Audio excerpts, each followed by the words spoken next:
തരിപ്പ്, വേദന, കടച്ചില്, രാത്രി കാലങ്ങളിലെ അസ്വസ്ഥത കാർപ്പൽ ടണൽ സിൻഡ്രോമിന്റേതാണ്.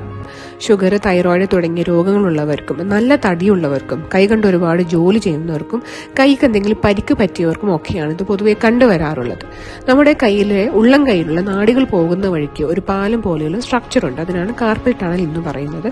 അവിടെ ഈ നാഡികൾ ബ്ലോക്ക് ആകുമ്പോഴാണ്, പ്രത്യേകിച്ച് മീഡിയൻ നെർവ് എന്ന് പറയുന്ന നാഡി ബ്ലോക്ക് ആകുമ്പോഴാണ് ഇത്തരത്തിലുള്ള ബുദ്ധിമുട്ടുകൾ ഉണ്ടാവുന്നത്. മരുന്നുകൾ, ഫിസിയോതെറാപ്പി, എക്സസൈസ് തുടങ്ങിയ തുടക്കത്തിൽ ഫലം ചെയ്യുമെങ്കിലും ഈ ബ്ലോക്ക് അധികമാകുമ്പോൾ സർജറി ചിലപ്പോൾ വേണ്ടി വന്നേക്കാം. പക്ഷേ സർജറിക്ക് മുന്നോടിയായി നമുക്ക് കാർപ്പൽ ടണൽ ഹൈഡ്രോഡിസെക്ഷൻ എന്ന് പറയുന്നതാണ്. ഇവിടെ അൾട്രാസൗണ്ട് സഹായത്തോടു കൂടി ആ ബ്ലോക്ക് ആയ ഭാഗം കണ്ടുപിടിച്ചിട്ട് ആ ഫേഷ്യയുടെ താഴെ നാഡിയെ ഫ്രീ ആക്കി കൊടുക്കുകയും ഫേഷ്യക്കുള്ളിൽ ചെറിയ ചെറിയ നീഡിൽ പങ്ക്ചർ ഇട്ടുകൊടുത്ത് അതിനെ കട്ടി കുറയ്ക്കുകയും ചെയ്യും. ഇത് പൂർണ്ണമായ ഒരു ഡേ കെയർ പ്രൊസീജിയറാണ്. ചെയ്തു കഴിഞ്ഞ് 1-1.5 മണിക്കൂറിൽ നമുക്ക് തിരിച്ച് വീട്ടിൽ പോകാവുന്നതാണ്.